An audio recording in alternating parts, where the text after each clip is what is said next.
It is before dawn on a Saturday at a church in suburban Toronto called Iglesia Ni Cristo, known as INC, and the faithful are already lining up. Preparations underway for a visit from their spiritual leader, Eduardo Manalo. Today, more than 1,000 people will attend the service here, but not us. We're having a worship service. That's why we don't want you here. The church security detail is out in force. Hey, you're not supposed to take video of the brethren. And they don't take long to assert themselves against the CBC crew. Those spotlights they're carrying aren't to help out, but to blind our cameras. And the banners aren't only to welcome INC's leader, but also to keep us from getting a picture of him. You can't touch me, huh? Don't touch him. Don't be physical. We assume Eduardo Manalo is in the white SUV that arrives and then pulls into the back of the church. What's your leader hiding from? There's nothing to hide. But as we'll show you, there are questions both inside INC and out about how the church uses its members' money and whether it encourages violence.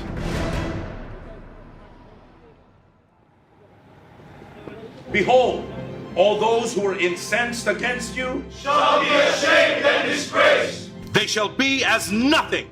Iglesia Ni Cristo means Church of Christ, and its followers claim it is the one true church. There seems little tolerance for anyone who thinks otherwise. Those who strive with you shall perish. Headquartered at this Gothic compound in the Philippines, INC has almost 7,000 congregations worldwide and millions of members. Here in Canada, there are more than 80 INC congregations, from Surrey to Scarborough, Burnaby, Regina, Winnipeg. Active in their communities with events like food drives or walks against poverty. What district are we from? Eastern Canada! But back in the Philippines, where it all began, there's controversy. For over a century, INC has been run by one family.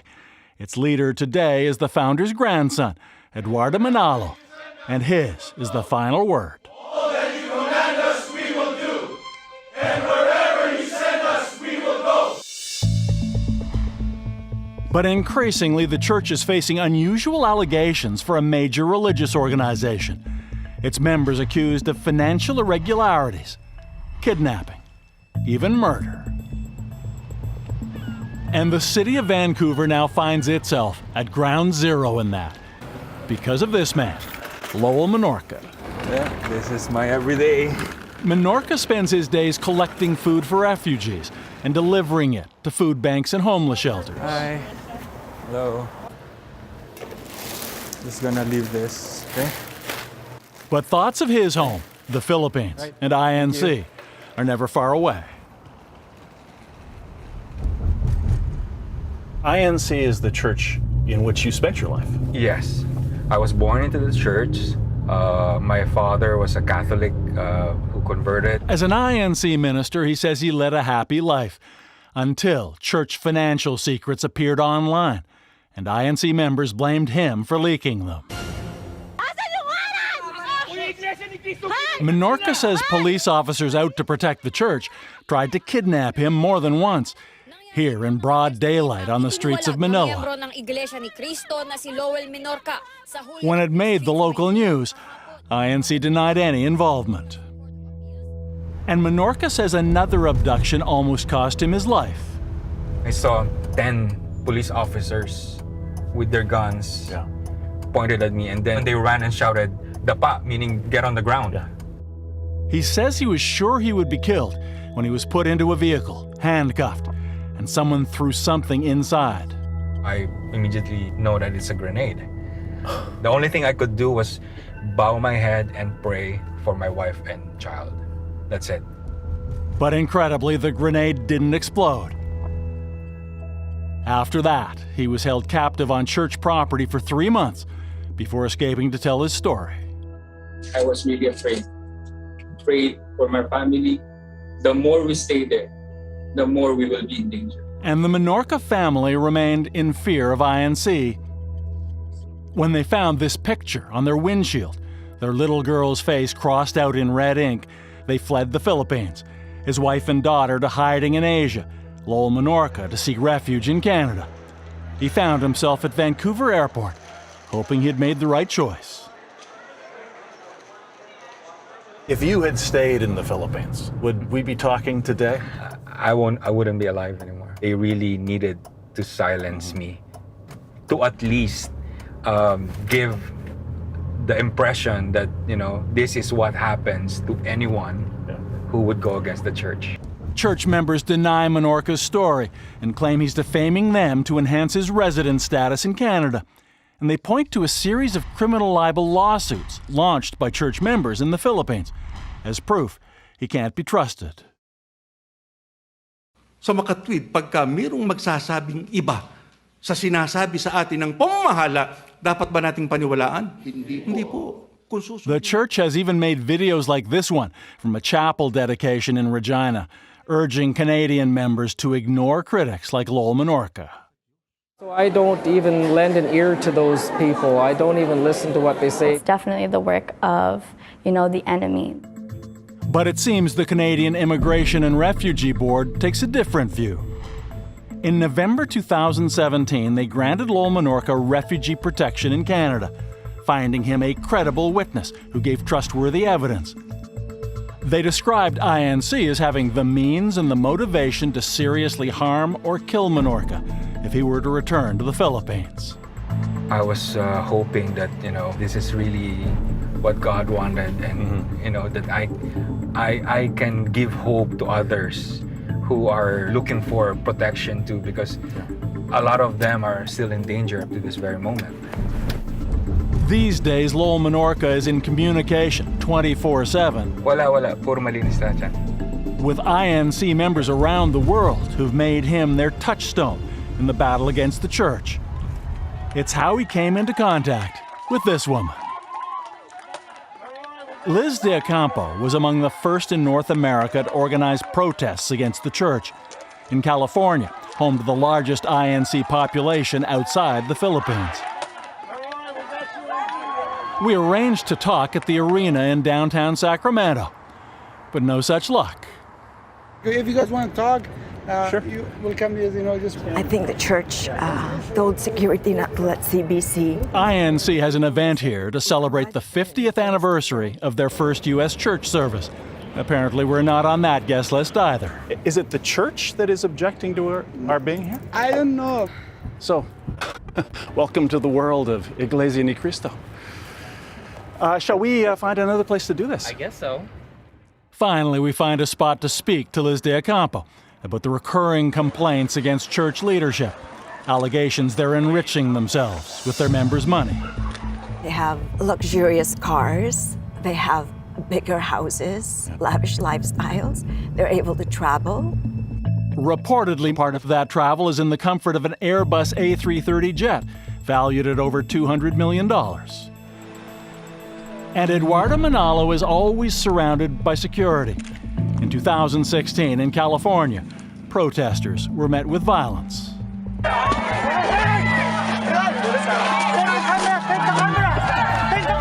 They attacked us physically. Broke our signs. They shoved people on the fences, pushed one of the ministers. Liz de Ocampo was expelled by INC and sued by the church. And she got this, a not-so-veiled threat from an INC member that she would be killed. Still, she says, it all was worth it. A lot more people are waking up to the truth. There are a lot more people noticing the differences between what's going on now and how it was before. It's a rift that has dogged Eduardo Manalo since he took over INC about a decade ago. And it raises a question. What do Canadians who attend or support the church really know about it? and what might happen should they speak out.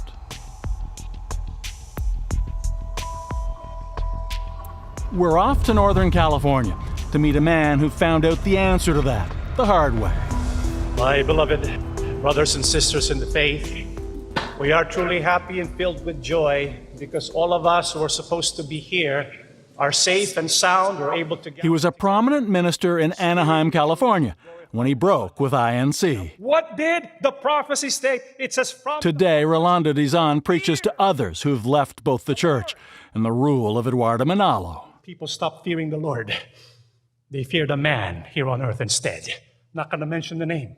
When Manalo became leader, Dizon says he had a front row seat for the system that church members used for handling collection money. That they would collect. They would segregate some of the cash, a good amount of the cash, and they bundle that together. And there are collectors who show up on a particular day to pick up the bag of money, the bag of cash, and they transfer that all the way to the U.S. main office in Burlingame.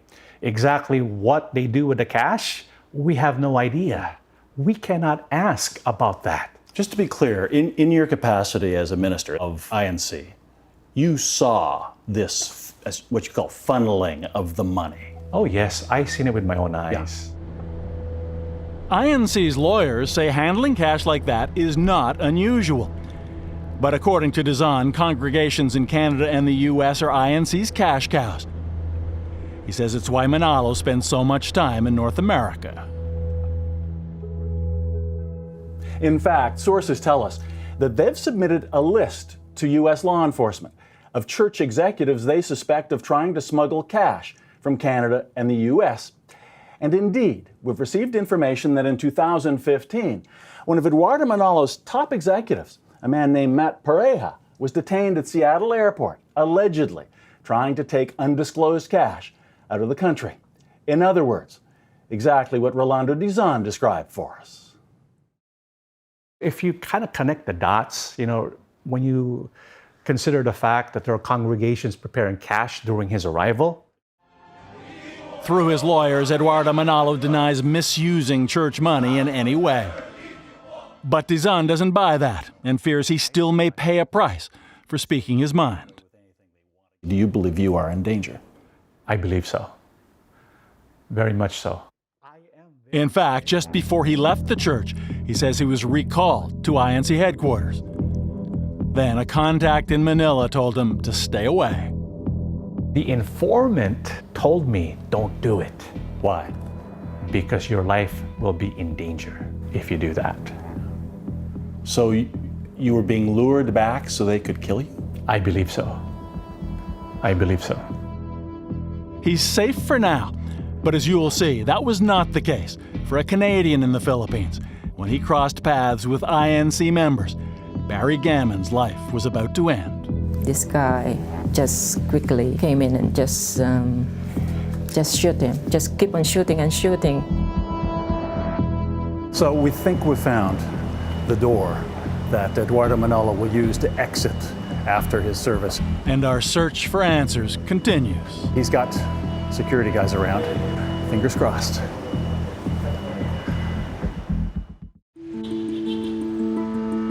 The spires of Iglesia Ni Cristo reflect the lofty place INC holds in Philippine society. One of the largest religious organizations after Catholicism and Islam, it has a disproportionate influence in the halls of power here. INC gets much of its clout by voting as a bloc in Philippine elections. Now, church leader Eduardo Manalo is a confidant of strongman President Rodrigo Duterte. We'll do anything. Former Minister Rolando Dizon saw the church's position of privilege from the inside. You say they can get away with anything they want to get away with in the Philippines. Yes. Specifically, why is that? Because of their influence. They have a lot of influence over politicians. Not only that, the brethren there in the Philippines, they will do anything. They're like blind followers. You're an asshole. Canadian Barry Gammon came into conflict with INC members in the Philippines when they began building a church nearby. It started when he complained about all the noise, but a police report would indicate the dispute went far beyond that. Gammon recorded this confrontation with an INC member on his cell phone. Come on, where would I go? Your place. Originally from Montreal, after Barry Gammon met his wife Lucy, they had a son and built their dream home in the Philippine countryside. We really work so hard together. We're together, we build it. We're proud that we build it ourselves. According to Lucy, it was an idyllic life until the INC chapel went up next door. When they're doing their construction, the in and out of the motorbikes and they're working like until midnight. That started the encounters between us.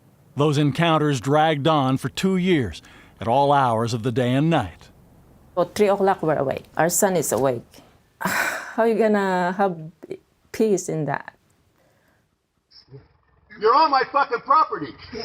It all came to a head when Gammon argued with this INC member who'd parked in his driveway, blocking his gate.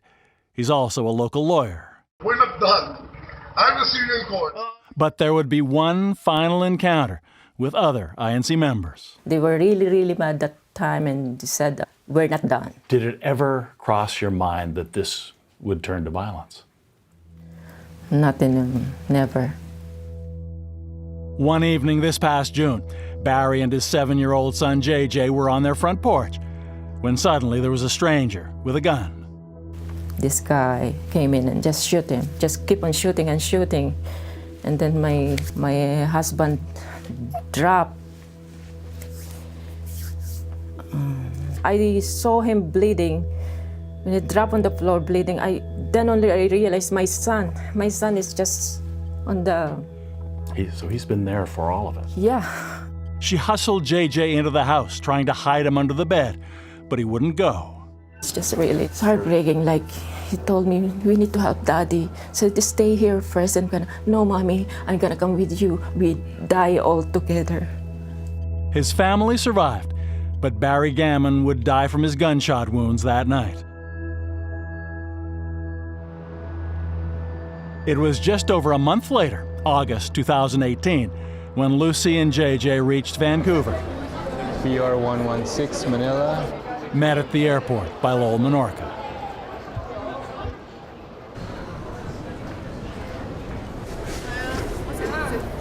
Hello po. Basta na kayo? You okay? Relief. Pero hirap na. You're safe now. This is your son? Hello. Hi Jesse. How are you? Okay? Oh my God. You're safe now. Okay? You're with mommy and you're with some friends and family, so you have nothing to worry about. Okay? You're here in Canada.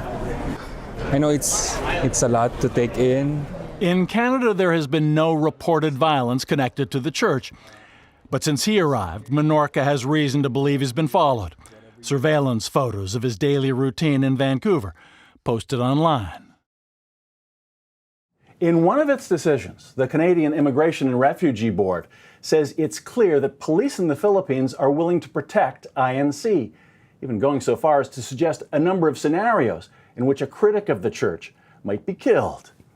From staged police encounters, to death in custody, to contract murder in a country where hitmen are plentiful and cheap. Meanwhile, Lucy Gammon and her 7-year-old son are at a safe house in British Columbia, fearful of reprisals after her husband's killing. He just want to be in peace and live. This is her first and only interview since the murder. Is there any doubt in your mind that what happened that night had to do with your fight with the church? Okay. Go back to I think he's as worried about you as you are about him. Oh yeah, he's really strong. Is there any doubt to you that what happened, the death of your husband, was because of your dispute, your fight with Iglesia Ni Cristo, the church? Definitely it's them. It's about them. And back in the Philippines, authorities agree the fatal attack on Barry Gammon could have been triggered by his dispute with INC members. According to this police report obtained by the CBC, there is a long-standing spat between the couple and several churchgoers. there is a very good likelihood any of those whom the victim may have displeased greatly had him shot to death. And Gammon isn't alone. A number of former INC members have also been murdered or gone missing in the Philippines. A well-known church critic ambushed and shot to death in 2017. Another expelled member missing and believed murdered in 2017. A third shot through the eyes in 2018. And we've documented 4 examples of former INC members kidnapped or illegally detained. While we found no evidence INC leadership ordered or knew about any violence, time and time again, those who cross INC or its members seem to become targets themselves.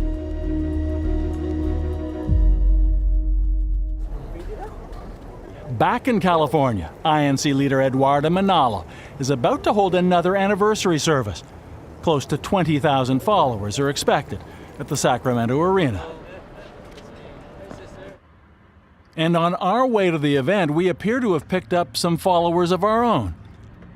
There were 2 cars behind. There was the black car and the Hummer. 2 cars and several men have been tailing us all morning. They're right behind us right now. You can see them right through the door. Yeah, that's it. That's the car. Let's gear up. I'll put a mic on. Hi. Okay, why are you following us? Well, I was just going to make sure that you are all right. He introduces himself as Don Orozco, a Philippine journalist from the U.S.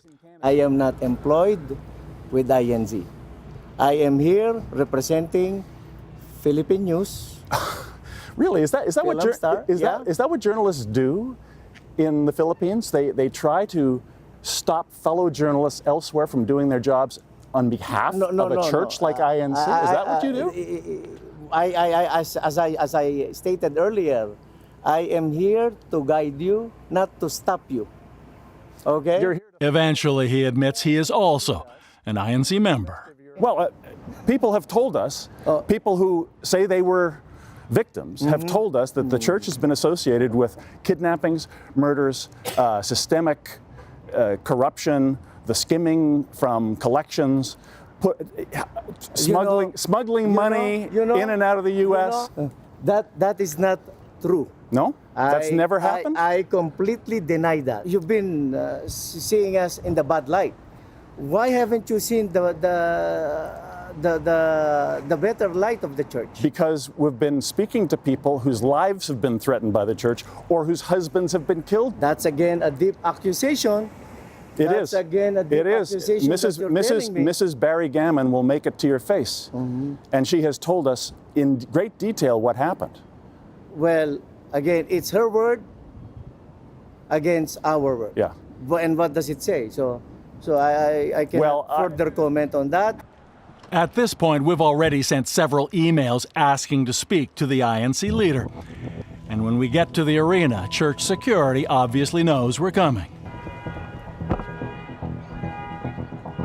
Private property, we need you back down on the street. We head into the underground garage, looking for where Eduardo Manalo might make his exit after the service, hoping to ask him questions raised by our investigation.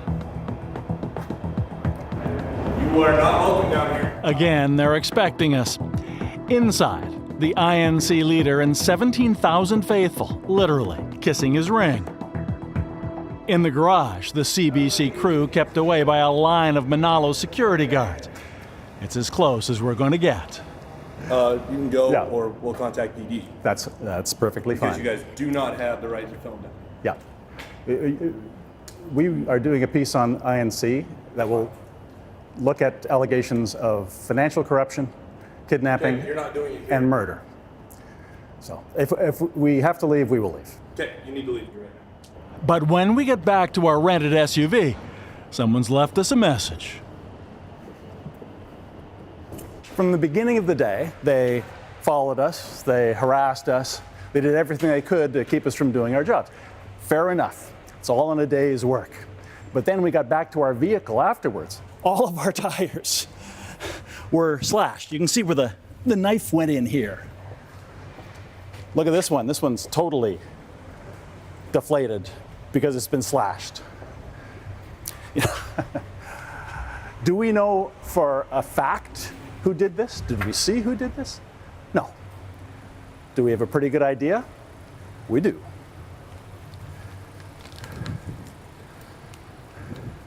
Our INC minder isn't far away.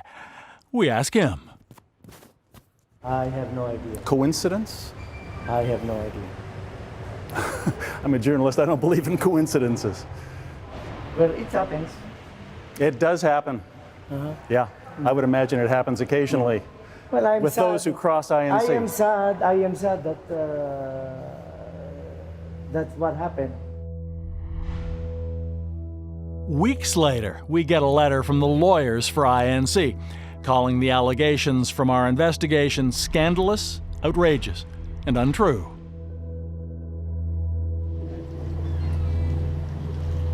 Morning. Hi, Mama. How are you? Back in Vancouver, Lowell Menorca still considers INC a serious threat. I want a hug. I want a hug. His mother, recovering from a stroke, also fled here from the Philippines, fearing she's in danger from INC because of her son's efforts to expose them. The church denies that. Pray first. Okay. Panginoon po namin Diyos, salamat po ng napakarami sa Today, the Immigration and Refugee Board will decide whether she too can stay in Canada. I fear that she won't survive if ever she'll be sent back to the Philippines. At day's end, the hearing is over, and Lowell Menorca is smiling. The Refugee Board has given protection to his mom as well. It went great. It went great. Prayers answered. I'm just so happy and relieved that my mom will finally be safe here in Canada. And I can't explain how happy I am. His mother is safe, but his wife and kids are still in hiding in Asia. Hi. Morning. Hi. Ichi. Hi. Wow, that's a hat. Wow. Lowell is in touch by Skype, but he hasn't physically been with them in almost 3 years, and he's never even held his now 2-year-old son. Whoa. Whoa. I miss you. I miss you, Ichi. Looking back, 2 years ago, leaving my family was the hardest thing for me to do. But I know back then that's the only way I can keep them alive. If I stay away from them. Once he couldn't imagine being without Iglesia Ni Cristo, his lifelong church. Now he says he's learned that INC and God are two very different things.